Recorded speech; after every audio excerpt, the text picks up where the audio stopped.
Global icon Priyanka Chopra ने अपने Valentine day plan share किए हैं और इसमें गौर करने वाली बात यह है कि उनके पति निक जोनस के साथ नहीं है। बुधवार को प्रियंका ने अपने इंस्टाग्राम हैंडल पर अपने वैलेंटाइन डे प्लान के बारे में एक वीडियो साझा किया जिसमें सेलिन डायोन शामिल है। कनाडाई गायिका जेम्स कैमरून निर्देशित टाइटैनिक की superhit track my heart will go on के लिए जानी जाती हैं। प्रियंका ने वीडियो को कैप्शन देते हुए लिखा, आप, सेलिन, सैम और मैं आइए वैलेंटाइन डे के लिए एक प्लान बनाते हैं। हम आपके लिए एक हफ्ते में लव अगेन मूवी का ट्रेलर ला रहे हैं। विजुअली प्लीजिंग लुक्स और मूवमेंट्स के साथ लव अगेन एक ऐसी फिल्म है जिसका ग्लोबली हर कोई इंतजार कर रहा है। इसके बाद प्रियंका फरहान अख्तर की जीले जरा में दिखाई देंगी। फिल्म में आलिया भट्ट और कटरीना कैफ भी शामिल हैं।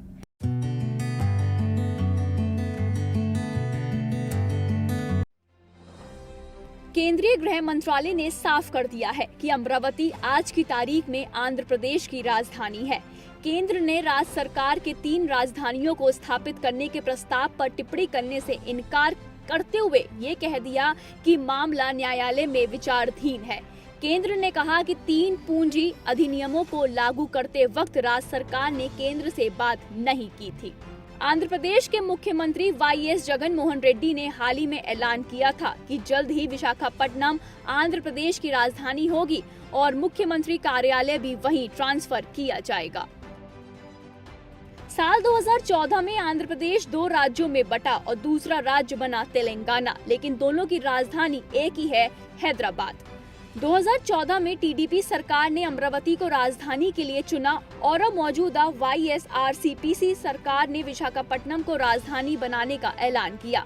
यानी एक राज्य की 3 राजधानी का मामला उठा और ये हाईकोर्ट से होते हुए अब सुप्रीम कोर्ट पहुंच गया है। सुप्रीम कोर्ट ने मामले की सुनवाई के लिए 23 फरवरी की तारीख तय की है। इस बीच आंध्र प्रदेश सरकार आगामी बजट सत्र में ही यदि मुमकिन हुआ तो विधानसभा में 3 राजधानियों के विधेयक को फिर से प्रस्तुत करने पर विचार कर रही है।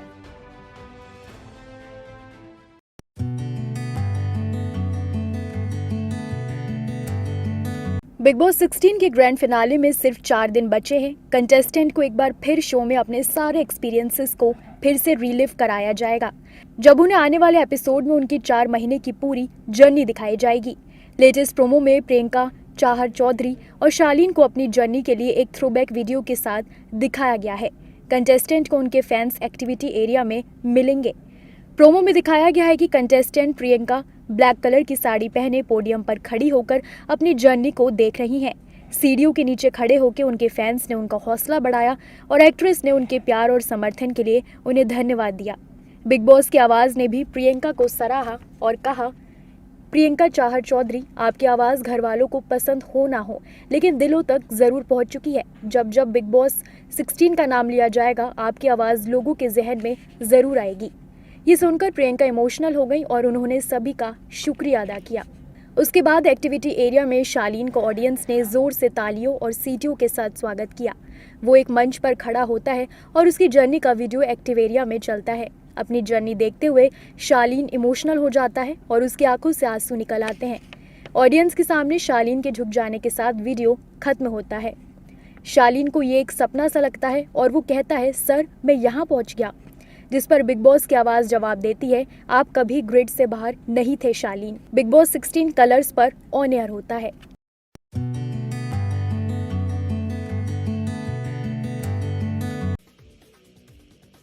भारत और ऑस्ट्रेलिया के बीच नागपुर में बॉर्डर गावस्कर ट्रॉफी के पहले टेस्ट में टॉस से ठीक पहले 2 खिलाड़ियों का डेब्यू हुआ। नागपुर टेस्ट के लिए टीम इंडिया ने 2 नए खिलाड़ी को अपने टेस्ट प्लेइंग 11 में शामिल किया है। ऑस्ट्रेलिया के खिलाफ नागपुर टेस्ट में बल्लेबाज सूर्य कुमार यादव को डेब्यू करने का मौका दिया गया। सूर्य कुमार को भारत के पूर्व कोच रवि शास्त्री ने टेस्ट कैप पहनाया है। सूर्य कुमार के अलावा विकेटकीपर केएस भरत को भी टेस्ट कैप दिया गया है। केएस भरत को चेतेश्वर पुजारा से डेब्यू कैप मिला।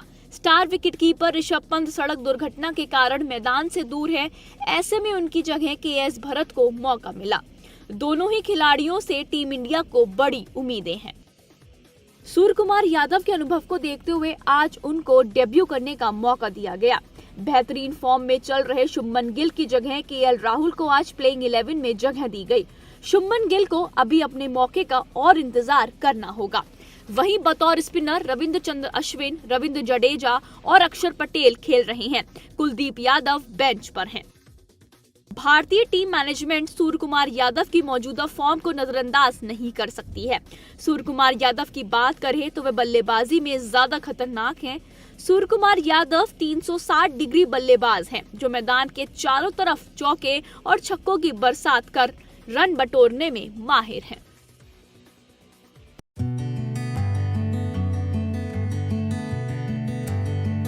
संसद के बजट सत्र में 8 फरवरी को लोकसभा में पीएम मोदी ने सभा को संबोधित किया। इस दौरान पीएम मोदी ने अपनी सरकार की उपलब्धियां बताई, साथ ही यूपीए सरकार की धज्जियां भी उड़ाईं। पीएम मोदी ने 2004 से 2014 तक का इतिहास बताया और कांग्रेस सरकार की जमकर क्लास लगाई। पीएम मोदी ने कहा कि आज़ादी के बाद 2004 से 2014 तक की यूपीए सरकार में कई बड़े बड़े घोटाले हुए हैं। यूपीए के 10 सालों में कश्मीर से कन्याकुमारी तक भारत के हर कोने में आतंकवादी हमलों का सिलसिला चलता रहता था। हर नागरिक असुरक्षित था। चारों तरफ यही सूचना रहती थी कि किसी अनजान चीज को हाथ मत लगाना। लेकिन आज के भारत ने विश्व में अपनी मजबूत पहचान बनाई है। फिर चाहे वो मैन्युफैक्चरिंग हब हो या उभरती हुई अर्थव्यवस्था, हर कोई भारत को उम्मीद से देख रहा है। संसद में तो पीएम मोदी विपक्षी दलों पर हावी रहे, लेकिन संसद के बाहर और अंदर कांग्रेस नेता राहुल गांधी ने पीएम मोदी और केंद्र सरकार को जमकर घेरा। राहुल गांधी ने कहा कि उन्होंने पीएम मोदी से कोई बड़े सवाल नहीं किए थे, बस इतना ही पूछा था कि पीएम मोदी ने अडानी के साथ कितनी बार यात्रा की है। पीएम मोदी इसका भी जवाब नहीं दे पाए। पीएम मोदी अडानी को बचा रहे हैं। तो वहीं राहुल गांधी के लोकसभा में दिए गए भाषण के एक हिस्से को संसद के रिकॉर्ड से हटा दिया गया है, जिस पर आग बबूला हुए कांग्रेस नेता जयराम रमेश ने ट्वीट कर कहा कि प्रधानमंत्री से जुड़े अडानी महाघोटाले पर राहुल गांधी की टिप्पणी को कार्रवाई से हटाए जाने के साथ ही लोकसभा में लोकतंत्र का दाह संस्कार कर दिया गया है। ओम शांति।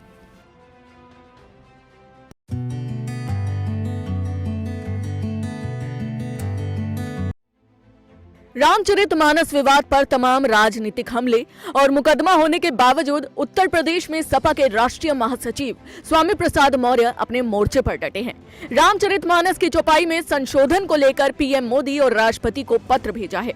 सपा के राष्ट्रीय महासचिव स्वामी प्रसाद मौर्य ने ट्वीट करते हुए लिखा कि रामचरितमानस की कुछ चौपाइयों के आपत्तिजनक अंश, जिसमें समस्त महिलाओं, आदिवासियों, दलितों और पिछड़ों को सामाजिक धार्मिक स्तर पर नित्य प्रति अपमानित होना पड़ता है, को संशोधित प्रतिबंधित करने और पीड़ित वर्ग को सम्मान दिलाने हेतु पत्र महोदय राष्ट्रपति जी व महोदय प्रधानमंत्री जी को प्रेषित। तो वहीं सपा के राष्ट्रीय महासचिव स्वामी प्रसाद मौर्य का विरोध थमने का नाम नहीं ले रहा है।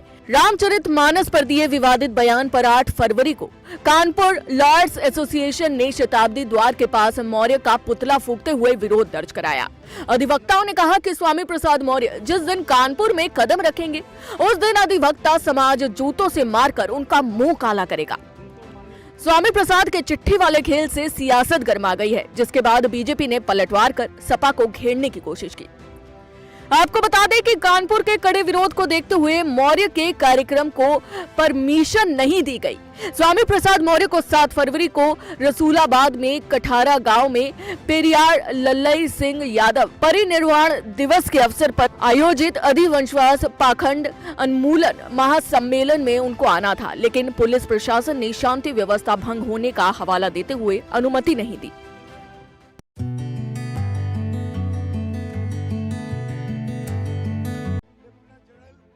भारतीय राजनीति में पप्पू शब्द का इस्तेमाल एक बार फिर संसद में हुआ, लेकिन इस बार कांग्रेस ने इस शब्द का इस्तेमाल किया। कांग्रेस ने पप्पू शब्द का इस्तेमाल कर सत्ता पक्ष को घेरने की कोशिश की। कांग्रेस नेता अधीर रंजन चौधरी ने भरी सभा में कहा कि बीजेपी वालों ने राहुल गांधी को पप्पू बनाया, लेकिन वे कितने काबिल हैं, राहुल गांधी ने ये सबको दिखा दिया है। अधीर रंजन चौधरी ने कहा कि राहुल गांधी ने साबित कर दिया है कि आप जितना चाहो राहुल गांधी को पप्पू बनाने की कोशिश कर लो। राहुल गांधी ने खुद आपको पप्पू बना दिया है। अधीर रंजन चौधरी के इस बयान के बाद संसद में ठहाके लगने लगे। तुरंत गृह मंत्री अमित शाह उठे और उन्होंने अधीर रंजन चौधरी को टोकते हुए स्पीकर से कहा कि माननीय अध्यक्ष जी, ये माननीय सांसद को पप्पू नहीं कह सकते हैं। इसके बाद अधीर रंजन चौधरी ने फिर जवाब दिया और कहा, आप जानते हैं मैंने किस संदर्भ में ये बोला है। आगे संसद में बोलते हुए कांग्रेस सांसद अधीर रंजन चौधरी ने कहा कि राहुल गांधी का निशाना सही जगह लगा है। इस देश में कभी एक इंडस्ट्रियलिस्ट के लिए कोई भी पार्टी कभी पैरवी कर चुकी है क्या? ये हिंडनबर्ग पेपर में आया। हम क्या करें? हमें जो मिला है उसी की बदौलत हम मुद्दे उठा रहे हैं। हम अदानी की बात करते हैं तो आप गर्म हो जाते हैं। आप भले ही मजाक उड़ा सकते हो, लेकिन राहुल गांधी की बात पर सारा हिंदुस्तान चर्चा कर रहा है।